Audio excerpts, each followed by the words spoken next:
This is Mark Dell with Android Spin, and this review is for Riptide GP by Vector Unit. There aren't a great deal of graphically fantastic games out there to show off your Tigra device. Sure, there are games like Samurai 2 and Backbreaker, which are both fine games, but now there's Riptide GP, which isn't just a go-to game for showing off your shiny new device, but it's also a heck of a lot of fun. I don't think there'll ever be a time when jet skis aren't cool anymore, so anyone making a game about them already has a running start. But add stunts, futuristic tracks, and the best graphics we've seen on Android, and it sounds like we've got a winner before you've seen anything but a screenshot. It's hard to believe that a company containing just two guys could create such a sharp-looking game.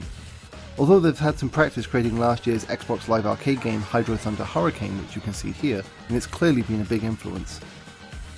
It's not just the way that things look in Riptide GP that sets it apart, but also the way that things move. You can hit a jump and come crashing down into the water, where your buoyancy of your craft will shoot you back up, and send waves in all directions. That'll disturb your opponents. There's a level of realism that stands out as soon as you play the game, and it's equally as important as the graphics, perhaps more so. Because of the requirements, those without a Tigra device might not even see the game listed in the marketplace, and even those who do will find that turning up the video quality will drop the frame rate down below a reasonable level. Graphics and physics aside, there's a choice of 6 jet skis to choose from, as well as 6 different reversible courses, so the variety isn't the strongest, but reversing the courses does make the routes feel fresh, even if the scenery isn't. The courses themselves also adjust in small ways as you race round them, although this doesn't extend much beyond the short paths opening or new jumps becoming available. Not all tracks are available from the get-go. You'll have to progress in the single race, hot lap, and championship modes to unlock tracks and jet skis for the other modes, and this will take roughly 3 to 4 hours to get through, as the tracks consist of 3 laps, taking roughly just under a minute each to complete. Once you've completed all the courses, the biggest drive to keep playing the game is to beat your old lap times and race the ghosts of other players through open feint, which sadly didn't appear to be working at the time of this review.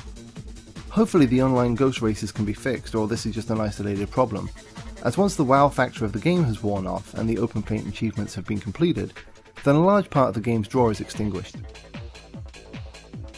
By default, Riptide GP is controlled with auto accelerate turned on, so all a beginner will need to know to fly around the tracks is to tilt the device to steer. However, there is a little bit more to it than just that. Tapping the left hand of the screen brakes, while tapping the right hand of the screen boosts, and more boost is obtained by performing stunts. You perform a stunt with a simple 2-thumb gesture on the screen when coming off of a jump, and as long as you perform the stunt before landing, you'll fill up your boost meter halfway. Fail to complete your stunt before you hit the ground, and you'll be flung off your jet ski into the water.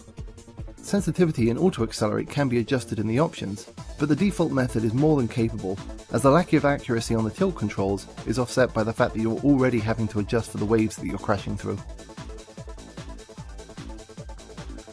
Riptide GP isn't just a great game to show off your Android device, but it's just a great game period.